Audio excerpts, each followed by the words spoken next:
দক্ষিণ ইউরোপ জুড়ে তীব্র তাপপ্রবাহের মধ্যেই ভয়াবহ দাবানলে পড়ছে স্পেনের দক্ষিণ পূর্বাঞ্চলের আলমেরিয়া প্রদেশের লস গায়ার্দোস এলাকা। এতে হতাহত হয়েছে বেশ কয়েকজন।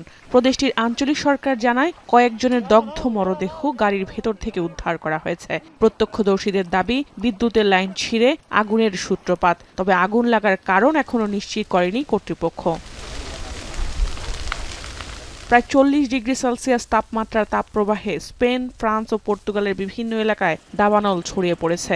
আগুন নিয়ন্ত্রণে কাজ করছেন শত শত দমকল কর্মী। নিরাপত্তার জন্য বাড়িঘর ছেড়ে অন্যত্র সরিয়ে নেওয়া হয়েছে কয়েক হাজার মানুষকে।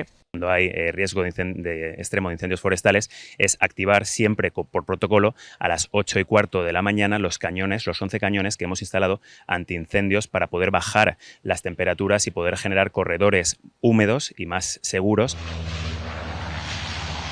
গেল মে মাসে স্পেনের প্রধানমন্ত্রী পেদ্রো সানচেস ঘোষণা দিয়েছিলেন গ্রীষ্মকালীন দাবানল মোকাবেলায় এবার দেশের ইতিহাসের সবচেয়ে বড় জরুরি ব্যবস্থা মোতায়েন করা হবে। দেশটির সামরিক জরুরি ইউনিট জানায় লস গায়ার্দোসের আগুন নিয়ন্ত্রণে অংশ নেবেন তারা। চলতি বছরের জুনে 1950 সালের পর সর্বোচ্চ গড় দৈনিক তাপমাত্রা রেকর্ড করে স্পেন। দেশটির কিছু এলাকায় তাপমাত্রা 42 ডিগ্রি সেলসিয়াস পর্যন্ত পৌঁছানোর পূর্বাভাস দেওয়া হয়েছে।